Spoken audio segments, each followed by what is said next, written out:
the problem only here, or the problem's here, or the problem's over there.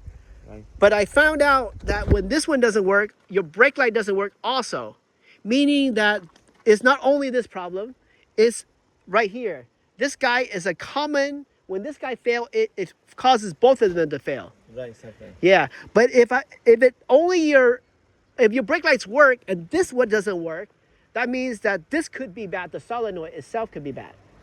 But Where would be the solenoid here? the solenoid is, if you go over there, you'll see electrical wires and stuff. Oh, okay. It's a physical magnet that pulls in and out. Okay, got it. You see wires into So it. that is working. That's working. Yeah. Yeah. I see. That is interesting. How to diagram also.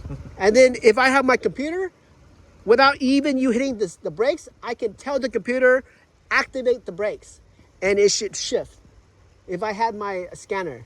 It doesn't activate. That would mean that it's not Yeah. the switch. Yep. Oh, cool, man. But it's called a bi-directional scanner, but I was fixing some car and I cannot know where I put it.